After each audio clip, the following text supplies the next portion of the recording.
오늘 은혜 받으실 말씀은 에스겔 47장 8절에서 9절까지의 말씀입니다. 에스겔 47장 8절에서 9절 말씀을 다 같이 봉독하겠습니다.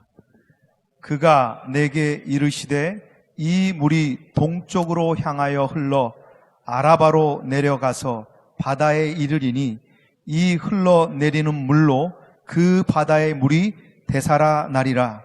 이 강물이 이르는 곳마다 번성하는 모든 생물이 살고 또 고기가 심히 많으리니 이 물이 흘러 들어가므로 바닷물이 되살아나겠고 이 강이 이르는 각처에 모든 것이 살 것이며. 아멘. 믿음의 고백하겠습니다. 예수님 안에서 난 언제나 행복합니다. 예수님과 함께 기쁘고 즐겁게 삽니다. 이렇게 사는 우리 모두가 되기를 예수님의 이름으로 축원합니다. 저는 오늘 함께 읽을 말씀을 중심으로 모든 것이 살리라, 한번 따라합시다. 모든 것이 살리라. 이 어떤 제목으로 빛의 은혜를 나누고자 합니다. 여러분, 사해 바다를 아십니까? 사해는 지구상의 모든 호수 가운데 가장 낮은 곳에 위치한 호수입니다. 무려 지표면에서 밑으로 400m 떨어진 곳에 위치한 호수이기도 하죠. 그러다 보니 염분이 굉장히 높습니다. 일반 바닷물의 염분의 농도가 3%인데 이 사해바다는 무려 25%가 됩니다. 이렇게 염분이 높다 보니까 사람이 그 물에 둥둥 떠다닐 수가 있습니다. 재작년에 저도 사해바다를 간 적이 있습니다. 정말로 떠나 싶어서 바다에 몸을 뉘어봤더니 정말로 몸이 저렇게 둥둥 뜨는 겁니다. 신기했습니다. 수영하지 않아도, 수영을 못해도 이렇게 뛸 수 있다는 것이 너무나 놀랍고 신기했죠. 근데 이처럼 염분 농도가 높다 보니까 사람의 몸은 뜰지 몰라도 그 안에 사는 물고기는 찾아볼 수가 없습니다. 그렇게 넓은 호수에 단 한 마리의 물고기도 살 수 없어 사람의 몸만 둥둥 떠다니고 있었습니다. 그런데 여러분, 바로 그런 사해 바다에 놀랍게도 물고기가 뛰놀고 놀라운 생명의 역사가 나타난다고 성경은 말씀하고 있습니다. 에스겔서 47장 9절로 10절로 말씀합니다. 이 강물이 흐르는 곳마다 번성하는 모든 생물이 살고 또 고기가 심히 많으리니 이 물이 흘러 들어가므로 바닷물이 되살아나겠고 이 강이 이르는 각처에 모든 것이 살 것이며 또 이 강가에 어부가 설 것이니 엔덱에서부터 에네글라임까지 금을 치는 곳이 될 것이라. 그 고기가 각기 종류를 따라 큰 바다의 고기같이 심히 많으려니와. 강물이 사바다에 들어가자 놀라운 일이 일어납니다. 생물이 살아납니다. 물고기가 뛰놉니다. 심지어 어부들이 물고기를 잡는 기가 막힌 일이 일어나게 된다는 것입니다. 어떻게 죽어버린 사해바다에 물고기 한 마리 없는 그 사해 호수에 이처럼 물고기가 뛰놀 수가 있습니까? 아무것도 살 수 없는 사해에 이런 생명의 역사가 일어날 수 있습니까? 오늘 말씀처럼 강물이 사해바다에 들어갈 때, 은혜의 강물이, 성령의 강물이 바다에 들어갈 때 생명이 살아나는 역사가 임하게 될 줄로 믿습니다. 그러므로 저는 여러분에게 이런 일이 일어나기를 소원합니다. 죽은 사해에 물고기가 뛰노는 기적이 일어난 것처럼 여러분의 삶이 아무리 힘들고 고단하고 죽음 같은 고통을 맛본다고 할지라도 다시금 살아나는 하나님의 은혜가 임하기를 예수님의 이름으로 축원합니다. 우리 강남성전이 아무리 어렵고 힘든 일을 만나도 낙심하지 않고 두려워하지 않고 모두가 한마음으로 은혜 강물이 흘러 넘쳐서 놀라운 부흥의 은혜를 얻게 되기를 예수님의 이름으로 축원합니다. 이 대한민국이 코로나19 바이러스로 큰 위기와 염려와 걱정 가운데 휩싸여 있지만 다시금 하나님의 은혜 강물이 이 대한민국에 흘러 넘쳐 모두가 살아나는 은혜가 있게 되기를 예수님의 이름으로 축원합니다. 여러분, 주님의 은혜가 있으면 어떤 것도 살아날 수가 있습니다. 주님의 성령의 강물이 내 영혼에 흘러 넘칠 때 우리는 다시금 새로워지고 하나님의 놀라운 기적을 체험할 수가 있습니다. 그러니 오늘 이 시간 이 말씀을 우리의 영혼의 귀를 열고 우리의 육체의 귀를 열어 말씀을 들읍시다. 그리고 이 말씀을 마음에 새기고 이 말씀 따라 살아가므로 여러분의 삶에도 모든 것이 살아나는 은혜가 있게 되기를 예수님의 이름으로 축원합니다. 그렇다면 어떻게 할 때 나의 삶의 모든 것이 살아날 수가 있겠습니까? 제일 먼저 첫째로 내가 새로운 성전이 되어야 됩니다. 여러분, 하나님께서 천하 모든 민족 가운데 이스라엘 민족을 택하시고 하나님의 선민으로 삼아 주었습니다. 하나님은 애굽 땅에서 고통당하는 이스라엘 민족의 기도를 들으시고 모세를 통해 그들을 애굽에서 나오게 하셨죠. 그리고 모세를 통해 율법의 말씀을 주시면서 너희가 이 율법의 말씀대로 잘 살면 복을 받고 구원받게 될 것임을 약속하셨습니다. 반면에 하나님의 말씀 따라 살지 않으면 그들이 고난을 당하고 징계를 받을 것임을 엄히 말씀하셨죠. 그런데 그렇게 하나님의 말씀을 받고 택함받은 이스라엘 민족은 안타깝게도 하나님의 뜻대로 살지 않았습니다. 오히려 우상을 숭배하고 하나님께서 미워하시는 죄악 가운데 살았습니다. 숱한 선지자들이 그들에게 하나님의 예언의 말씀을 전하고 죄를 회개하라고 촉구했지만 그들은 점점 더 악한 죄에 빠졌습니다.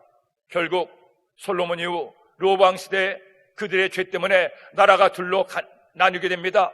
북이스라엘 왕국과 남유다 왕국으로 나누게 되고, 이처럼 나라가 나뉘어졌을 때 그들이 회개하고 돌이켰으면 좋을 텐데 이제는 오히려 경쟁하듯 더 우상을 숭배하고 하나님을 떠나고 온갖 악하고 더러운 죄를 짓습니다. 결국 더 많은 죄를 지었던 북이스라엘 왕국은 BC 722년에 아수르에 의해서 침략을 당하고 나라가 멸망당하고 말았습니다. 남유다 왕국은 홀로 남겨져 그나마 히스기야 왕이나 요시야 왕 같은 경건한 왕이 있었기 때문에 그 나라의 명맥을 이어갔지만 결국 150년이 지나서 BC 586년에 남유다 왕국도 바벨론의 멸망을 당하고 결국 온 나라는 폐허가 되어버리고 말았습니다. 당시의 왕이었던 히스기야 왕은 두 눈이 뽑힌 채 짐승처럼 포로로 끌려갔습니다. 그 아름다웠던 예루살렘 성과 하나님의 성전은 완전히 파괴돼서 돌 위에 돌 하나도 남지 않을 만큼 망가지고 말았습니다. 여인들은 폭행을 당하고 남자들은 죽거나 노예로 끌려갔습니다. 한마디로 나라가 결단나고 말았습니다. 그렇게 노예로 끌려간 유다 백성들은 그때다 비로소 그들의 죄를 깨닫습니다. 우리가 하나님을 떠났고 말씀대로 살지 않아서 이런 고난을 당합니다. 주님, 저희들을 불쌍히 여겨 주시옵소서. 그렇게 하나님께 눈물로 기도했을 때 하나님은 마침내 그들의 눈물의 기도를 들으시고 하나님의 놀라운 구원의 역사를 계획하십니다. 그리고 에스겔 선지자를 택하여 그에게 소망의 말씀, 회복의 말씀을 전해주는 것이 에스겔서의 말씀입니다. 하나님은 그 에스겔을 통해서 그들에게 말씀하시죠. 너희 민족이 사해처럼 죽어버렸을지라도 다시금 내가 너희들 회복시켜주고 너희들이 모든 것이 죽은 것처럼 마른 뼈처럼 말라버렸을지라도 너희들에게 다시금 생명이 솟아나게 하겠다고 말씀하고 있는 것입니다. 그래서 이것을 알게 하시기 위해서 하나님은 에스겔에게 환상을 보여주십니다. 그 환상을 통해서 제일 먼저 알려주시는 것이 하나님의 성전이 회복되어야 함을 말씀하고 있는 겁니다. 에스겔서 43장 10절로 11절 말씀을 읽겠습니다. 인자야, 너는 이 성전을 이스라엘 족속에게 보여서 그들이 자기의 죄악을 부끄러워하고 그 형상을 측량하게 하라.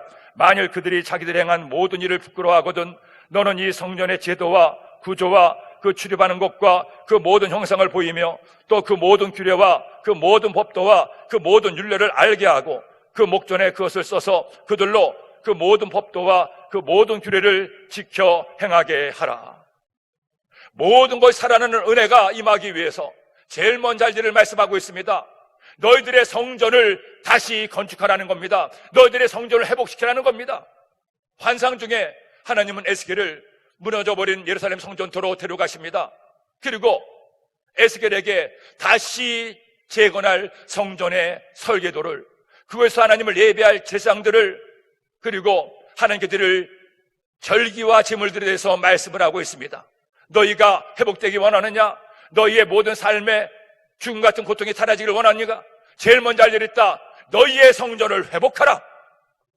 너희들의 성전을 회복할 때 너희들의 삶이 살아나게 될 것이다. 그렇다면 우리의 성전을 다시 짓는다는 것은 어떤 의미입니까? 우리도 에스겔처럼 예루살렘에 가서 성전을 세워야 됩니까? 아닙니다.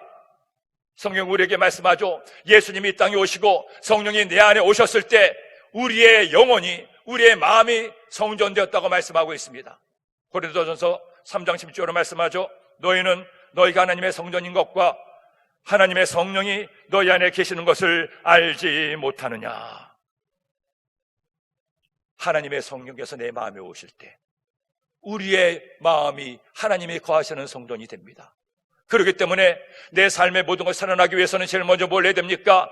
내 마음의 성전을 잘 지어야 됩니다. 내 영혼의 성전이 잘 지어져 성결해질 때, 깨끗해질 때 하나님의 은혜가 우리에게 임하여 모든 것이 살아나게 될 줄로 믿습니다. 그러기 위해서 우리가 할 일이 있습니다. 어떻게 내 마음의 성전을 다시 지을 수가 있습니까? 회복할 수 있습니까? 주님께 나와 하나님을 예배하고 그 예배를 통해 나의 죄를 회개할 때 하나님의 은혜가 임하게 될 줄로 믿습니다. 오늘 말씀 보세요. 자기의 죄악을 부끄러워하고 그 형상을 측량하게 하라. 자신이 향한 모든 일을 부끄러워하거든 내가 너희들에게 은혜를 베풀어 주겠노라. 우리가 주일날 주님께 나와 이처럼 하나님을 예배합니다. 예배가 왜 중요합니까? 예배를 통해 우리가 하나님을 만나고 예배를 통해서 지난 한 주간 지었던 나의 모든 죄를 회개할 수가 있기 때문이에요. 내가 알고 지은 죄, 모르고 지은 죄, 그 죄가 주님의 보혈로 다 씻음받을 때 회개하고 또 회개하고 회개해서 내 영혼이 정결해질 때 비로소 우리는 내 마음의 성전을 다시 지을 수가 있는 겁니다. 그리고 또 하나 우리가 뭘 해야 됩니까? 그 모든 법도와 율례를 지켜 행해야 됩니다. 정결해진 내 영혼을 통해서 우리는 말씀을 삼가 듣고 말씀을 마음에 새기고 말씀대로 살아야 됩니다. 그래야 내 마음의 성전을 회복할 수가 있는 겁니다. 교회에 나와서 앉아만 있어서는 안 됩니다. 하나님 말씀을 들을 때 한 귀로 듣고 한 귀로 흘려서는 안 됩니다. 내가 듣는 말씀, 내가 깨달은 말씀을 내 마음에 새기고 세상 속에 나가 말씀대로 살아갈 때 우리의 마음의 성전은 회복되고 하나님 은혜가 임할 수가 있습니다. 그러므로 여러분, 지금 여러분의 삶에 어떤 어려움이 있습니까? 어떤 고난이 나를 덮쳐서 나를 힘겹게 하고 고통스럽게 하고 있습니까? 어떤 유수의 질병이 나에게 고통을 안겨줍니까? 어떤 삶의 문제가 나를 고단하게 하고 힘들게 합니까? 제일 먼저 할 일이 있습니다. 주님께 나와 여러분의 마음의 성전을 회복하세요. 주님을 예배하며 나의 죄를 회개하고 주의 말씀을 마음에 새겨 말씀 따라 살아감으로 여러분의 성전이 회복되기를 예수님의 이름으로 축원합니다. 축원합니다. 저와 함께 어릴 때부터 생활을 하던 친구가 있었습니다. 고등부 때는 저와 함께 기도원에 올라가서 기도하다가 성령 침례를 받고 은혜를 받기도 했죠. 그렇게 학창시절까지는 열심히 하나님도 잘 믿고 찬양대에서 봉사하던 친구였는데 대학교에 들어가고 세상의 즐거움에 취하고 또 직장생활 하다 보니 점점 하나님과 멀어지게 되었습니다. 만날 때마다 너 그러면 큰일 난다. 그러지 말고 다시 신앙을 회복해야지 얘기해도 조금 있다 하고는 계속 하나님께로 돌아오질 않는 겁니다. 다 큰 사람 어떻게 할 수도 없고 위에서 뒤에서 기도만 했죠. 근데 한 번은 밤늦게 전화가 와서 저에게 그런 하소연을 하는 거예요. 강도가 너무 사는 게 힘들다. 오늘도 직장에서 욕을 얼마나 많이 먹었는지 몰라. 그만두고 싶은데 그만둘 수도 없고 직장을 하는 것이 너무나 힘들다. 그때도 얘기를 했죠. 그러지 말고 네가 믿음이 회복돼야 돼. 다시 은혜를 받아야 돼. 알았어. 얘기하고는 또 안 나오는 겁니다. 어느 때는 또 전화해서 내가 여자친구와 헤어졌어. 여자친구와 헤어지고 나니까 너무나 가슴이 아파. 강도가 어떻게 하면 좋겠니? 제게 어떻게 하면 좋겠냐고 물어봤자 제가 할 수 있는 게 아무것도 없는데 들어만 줬습니다. 너는 빨리 하나님께 돌아와야 된다. 그런데 그렇게 하나님을 멀리 떠나 있으니 하는 일도 꼬이고 직장생활도 힘들고 다른 친구들은 결혼도 해서 이제 자식도 낳고 잘 사는데 혼자 노총각으로 그렇게 늙어가고 있었습니다. 더 이상 가면 안 되는데 하는데 그래서 그 친구를 위해서 계속 기도하는데 다행히 나이 35살에 드디어 그 당시만 해도 늦장가를 가게 됐습니다. 그런데 너무나 감사한 것은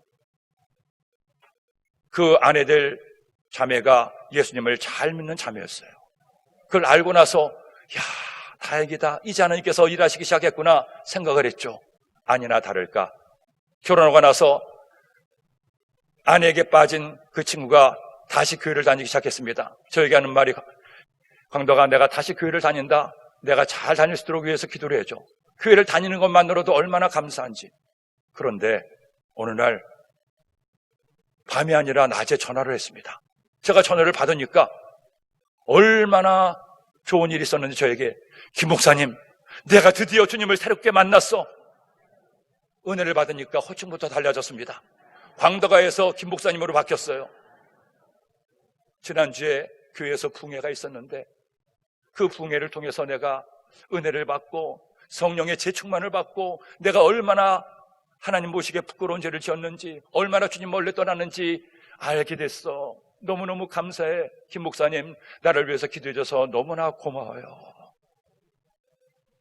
나중에는 울먹이면서까지 그렇게 얘기하는데 이 친구가 은혜를 많이 받았구나 생각을 했죠. 감사하게도 그때부터 열심히 교회에서 충성하고 열심히 주님을 섬겨서 이제는 감리교회 장로님으로 귀하게 교회를 위해 충성하고 있습니다.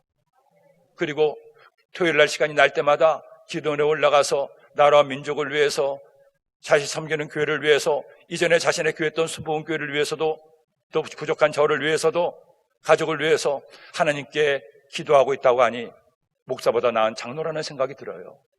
어떻게 그런 은혜가 임합니까? 그의 믿음이 회복되자 하나님께서 그를 회복시켜 주시고 그의 삶을 새롭게 거듭나게 하셨습니다. 여러분, 나의 삶이 살아나기 원합니까? 나를 힘들게 하고 고통받게 하는 그 모든 문제가 회복되기 원합니까? 먼저 우리의 마음의 성전이 회복되어야 됩니다. 회개할 것을 회개하고 하나님 앞에 바른 예배를 통해 주님을 만나야 됩니다. 그리고 말씀대로 살아갈 때 하나님 은혜가 임하게 됩니다. 오늘 이 시간 이 말씀을 꼭 마음에 새기십시오. 모든 걸 살리신 하나님 은혜를 기대하며 오늘 이 예배를 통해 회개할 것을 회개하고 여러분의 삶에 하나님 은혜가 임하기를 예수님의 이름으로 축원합니다. 로마서 12장 2절을 말씀합니다. 너희는 이 세대를 본받지 말고 오직 마음을 새롭게 함으로 변화를 받아 하나님의 선하시고 기뻐하시고 온전하신 뜻이 무엇인지 분별하도록 하라. 세대를 본받지 말고 주님의 뜻대로 사는 우리 모두가 되기를 예수님의 이름으로 축원합니다.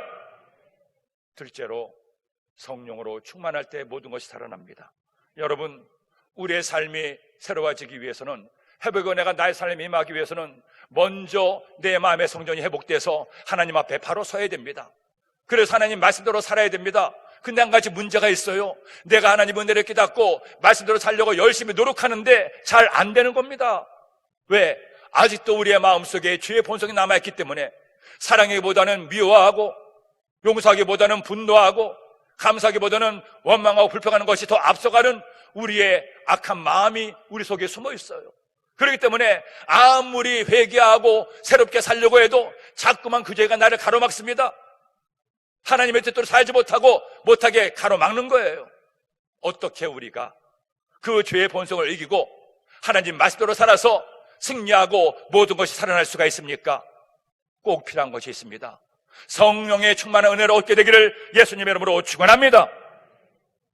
에스겔에게 성전을 보여주신 하나님께서 이번에는 그를 그 성전으로 들어가게 하십니다. 그리고 환상 가운데 세워진 성전의 문 앞에 있었을 때 문에서 물이 흘러나오기 시작합니다. 그 물을 건너게 하죠. 그런데 그 건너는 물이 발목에 찰랑찰랑 차다가 조금 지나니까 무릎에 찹니다. 무릎에 차던 그 물이 이번에 허리에 차는데, 허리까지 차니까 사람 몸이 마음대로 움직이지 않아요.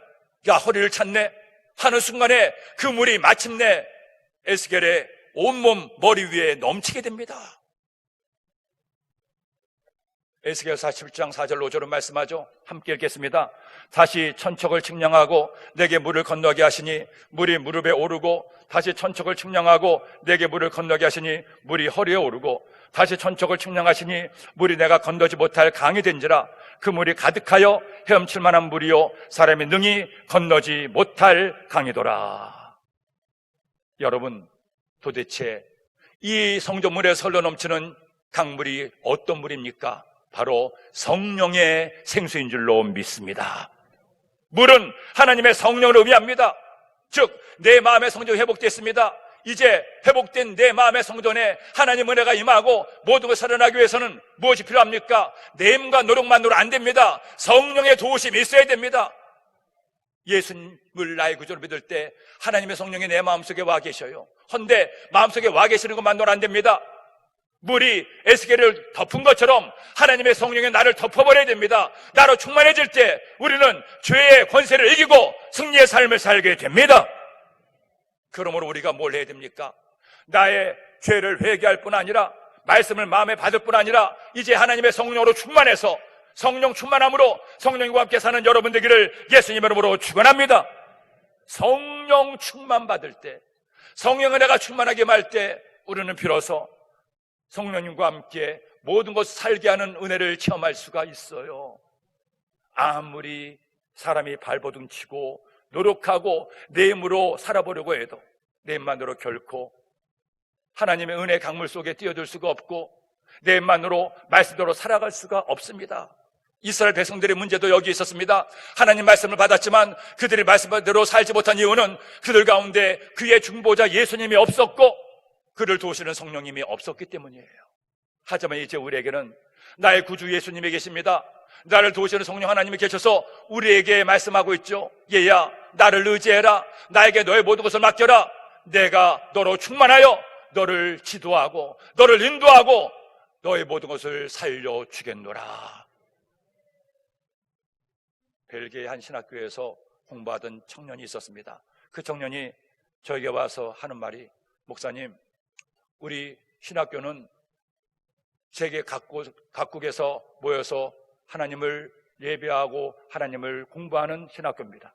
그런데 그 신학교 다니는 친구들이 저보고 어디서 왔느냐고 해서 한국에서 왔다고 하니까 한국의 어느 교회를 다녔냐고 해서 여의도 순복교를 다녔다고 했습니다. 그랬더니 그 사람들이 깜짝 놀라는 겁니다.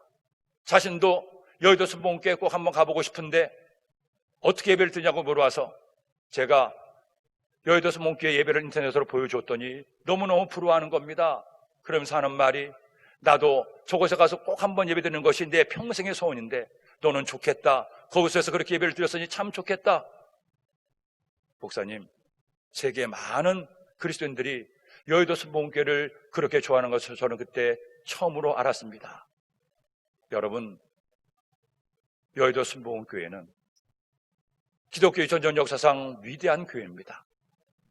단일교회로 가장 빠른 시간 내에 가장 놀라운 부흥을 경험한 하나님의 놀라운 역사가 나타난 교회입니다. 아니, 여의도 순복음 개인뿐 아니라 여의도 순복음을 통해서 한국교회가 새롭게 각성했고 세계교회를 리드하는 아름다운 모범이 되니 이 모든 것이 하나님의 은혜인 줄로 믿습니다.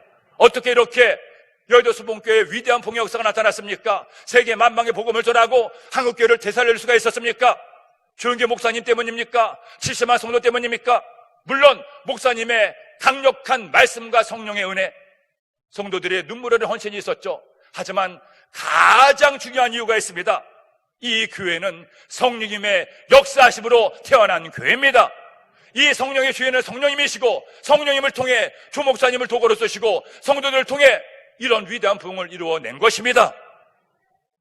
우리는 그 역사의 현장에 몸담고 있다 보니 그 은혜를 잊어먹지, 얼마나 큰 은혜가 우리에게 임했는지 몰라요. 그러므로 사랑하는 여러분, 어떻게 1958년 대조동 깨밭에서 출발한 여의도 순복음교회가 이와 같이 부흥하고 여의도 순복음교회 부흥의 성장과 함께 한국교회가 부흥되고 한국의 경제가 되살아나고 이와 같은 경제 강국이 된 이유가 어디 있습니까? 성령으로 충만하자, 이 땅에 성령의 은혜가 임하자 성령께서 모든 것을 살려주셨기 때문입니다. 그러므로 우리에게 또 한 번의 성령의 역사가 필요합니다. 저는 우리 강남성전이 이번에 하나님의 뜻에 따라 성전을 이전하는데 단순히 성전을 이전하는 것만으로 끝나지 않기를 간절히 소원합니다. 주님, 우리 모든 성도님들의 영혼 속에 성령의 담비를 내려 주옵소서. 성령의 불이 떨어지게 하여 주옵소서. 성령의 불을 받아 먼저 내가 새로워지고 남도 회복시키는 은혜가 있게 하여 주시옵소서. 사도행전 2장 1절로 4절은 말씀하죠. 함께 읽겠습니다. 오수절날이 이미 이름에 그들이 다 같이 한 곳에 모였더니 호련히 하늘로부터 급하고 강한 바람 같은 소리가 있어 그들의 안전 온 집에 가득하며 마치 불의처럼 갈라지는 것들이 그들에게 모여 각 사람 위에 하나씩 임하였더니 그들이 다 성령의 충만함을 받고 성령의 말하게 하심을 따라 다른 언어들로 말하기를 시작하니라. 온수절날 마가의 다락방에 모였던 120명의 성도들에게 하나님의 성령이 임했습니다. 성령의 불을 받은 그들이 나가서 예루살렘과 온 유대와 사마리아와 땅까지 복음을 전했을 때 마침내 세계를 성령의 바람으로 뒤집어버리고 위대한 구원의 역사를 이루어냈고 모든 것을 살리게 했습니다. 우리 모든 것이 살기를 원하십니까? 다시 한번 마음의 문을 열고 주님께나 하나님을 예배하며 성령의 은혜를 사모하세요. 성령님, 바람같이 불같이 생수같이 나에게 임하여 나를 새롭게 하여 주옵소서.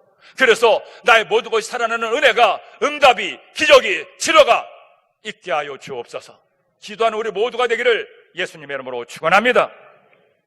셋째로, 모든 것이 살기 위해서는 복음을 전해야 됩니다. 에스겔이 환상을 보았습니다.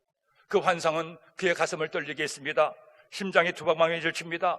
우리 민족이 이렇게 죽은 줄 알았는데 하나님께서 다시 살려주시는구나, 회복시켜 주시는구나.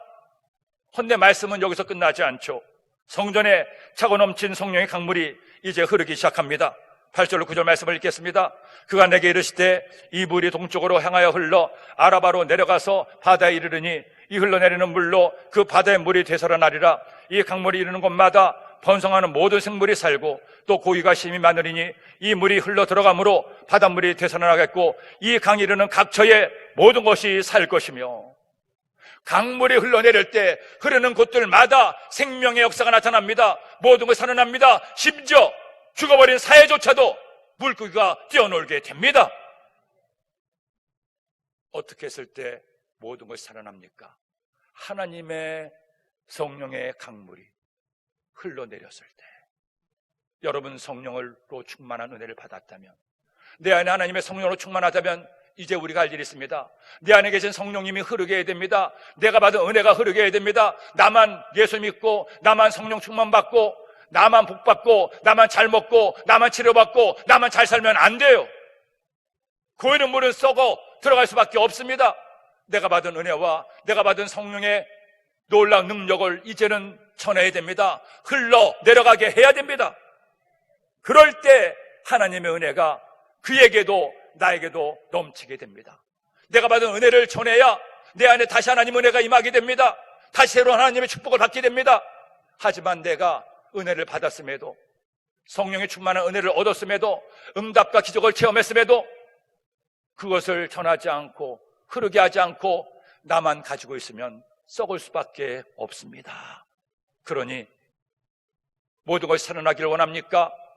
내 마음의 성전이 회복되고 성령으로 충만할 뿐 아니라 성령 충만받은 여러분의 그 열정과 믿음과 간증을 통해 이웃에게 복음을 전하는 여러분 되기를 예수님의 이름으로 축원합니다.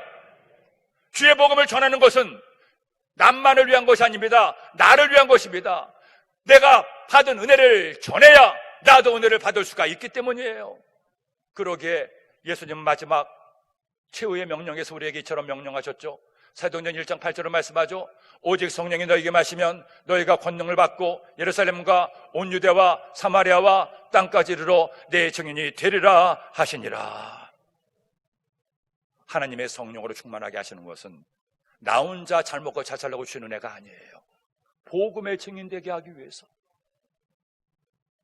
코로나19 바이러스로 예배마저 제한받고 복음을 전하는 것은 더욱더 어렵고 힘든 일이 되고 말았습니다. 그러나 그렇다고 해서 우리가 손 놓고 있어야 됩니까? 그래, 상황이 이러니까 그냥 나만 교회 잘 다니면 되지, 나만 예수님 믿으면 되지. 아닙니다. 그럴수록 우리는 더 하나님께 무릎 꿇고 기도해야 됩니다. 먼저는 이처럼 하나님을 예배하지만 여러 가지 사정으로 아직까지 함께나 하나님을 예배하지 못하는 우리의 교우들을 위해서 기도하고 그들을 권해야 됩니다. 우리 함께나 하나님을 예배해서 우리의 믿음을 회복하자. 온라인으로 하나님을 예배 드리는 것도 하나님의 은혜지만 우리가 알잖아요. 온라인으로 드리는 예배는 한계가 있고, 이렇게 주님께 나와 하나님을 전심으로 함께 예배하고 찬양할 때 주님 은혜가 임하게 됩니다.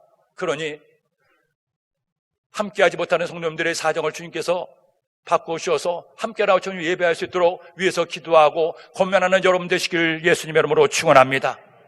그리고 더 나아가 이제 우리는 믿지 않은 자들에게 주의 복음을 전해야 됩니다. 세상에 뭐라고 하든 우리에게 어떤 손가락질하든 우리는 복음을 전하는 것을 중지해서는 안 됩니다.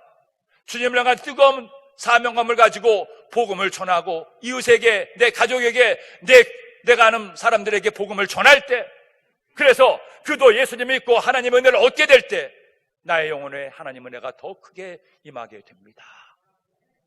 제가 본교회에서 청년국장으로 사역을 할 때 청년들에게 종종 메일을 받았습니다. 그런데 한 메일을 받고 은혜를 받았어요.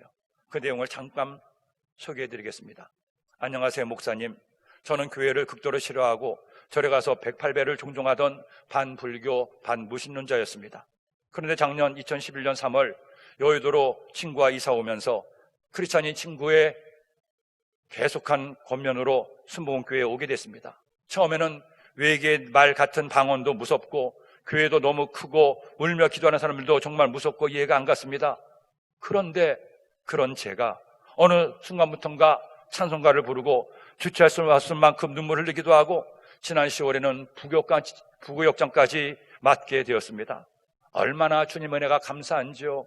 이제는 예배를 드리는 것이, 주님께 나오는 것이 얼마나 저를 기쁘고 즐겁게 하는지 모르겠습니다. 그런데 목사님, 돌아오는 주일이 더 기대되는 이유는 저보다도 더 극도로 교회를 싫어하는 제 동생이 교회로 오기로 했기 때문입니다. 교회 얘기만 꺼내면 미꾸라지에 소금 뿌린 것처럼 경기를 일으켰는데 저에게 부탁할 거 있다기에 그럼 너도 교회 나오면 들어주겠다고 하니까 교회를 나오겠다고 약속을 했습니다. 동생이 너무 물적인 가치만을 생각하는 것 같아 걱정이고 예수님 사랑 모르고 싫어하는 게 너무나 안타까워요.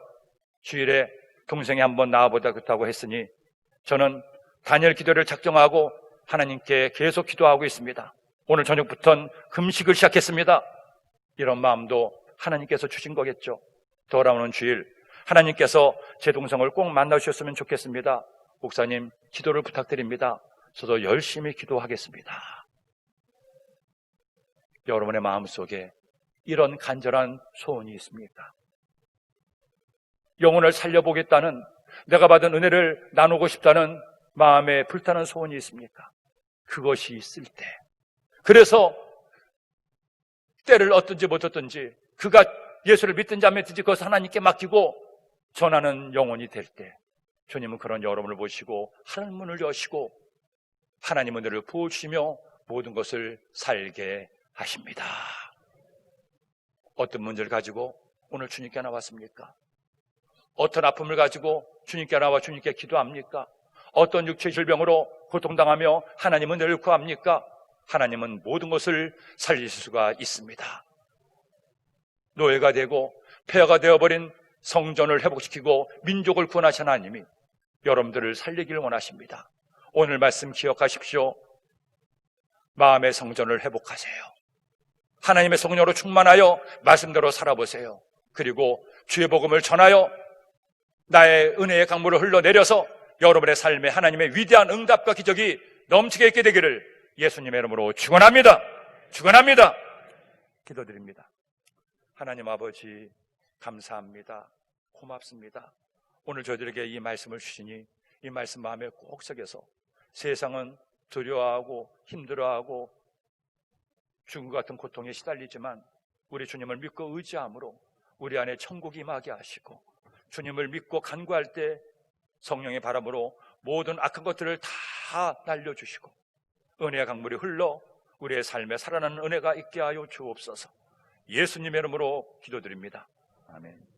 여러분, 우리의 삶이 아무리 고단하고 힘들고 지쳐도 주님 의지하고 주님의 은혜가 나의 삶에 임하면 모든 것이 살게 됩니다. 우리 그 주님을 의지하며 찬양합시다. 나의 영혼이 잠잠히 하나님만 바라며.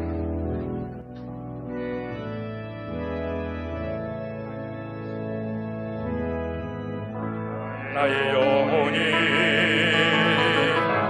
잠잠히 하나님만 바라며 나의 구원이 그에게서 나는도다.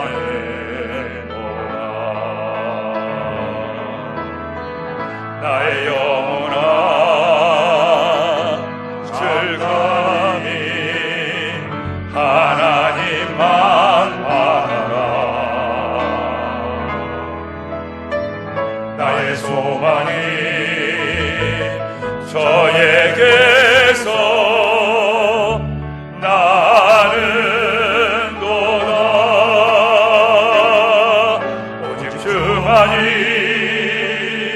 나의 만족, 나의 구원이시니 오직 주만이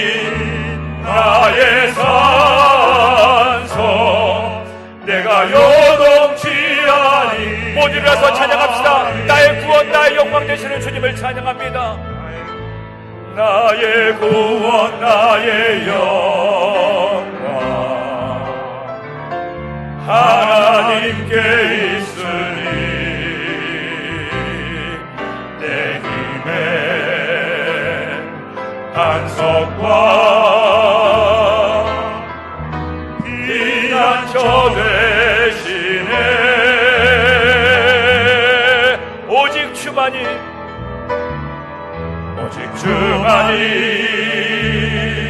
나의 반석 나의 구원이시니 오직 주만이 나의 산성 내가 요동치 아니하 내가 요동치 아니하리. 아멘. 내가 요동치 아니. 마지막으로 찬양합니다. 내가 요동치 아니하리. 내가 요동치 아니.